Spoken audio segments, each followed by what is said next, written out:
One of my favorite childhood memories is sitting on the front porch of our house in Windsor, Ontario, and looking at pictures through my Viewmaster.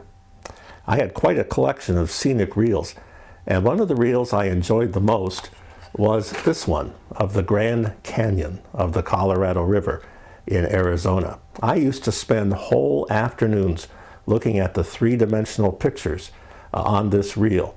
And I would imagine what it would be like to go to the Grand Canyon and see it all for myself. Well, 40 years after thinking about it as a child, I did just that. My family and I spent my 48th birthday at the Grand Canyon. It was an even greater experience than I imagined, and no words can describe the feeling I got standing on the edge of that giant abyss. The canyon extends for over 250 miles through the Arizona desert. It's nearly 10 miles from rim to rim, and it's about 1 mile deep.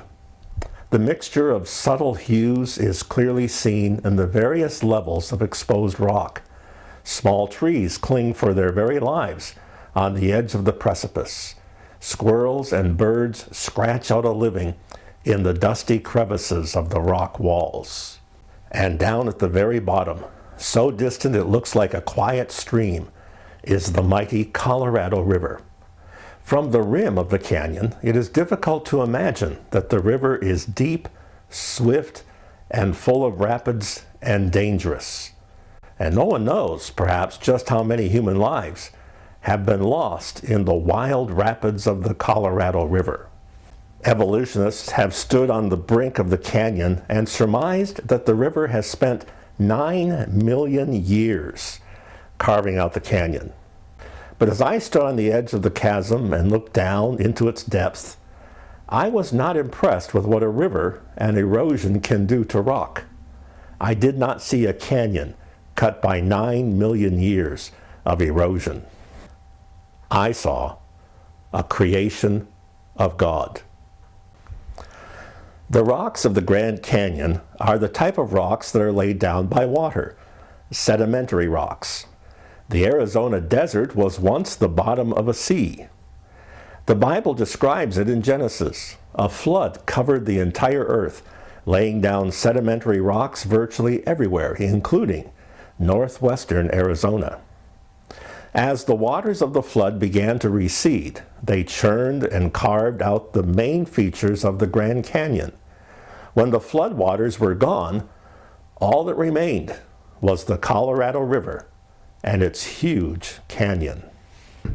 It was then that the more gradual effects of erosion took over.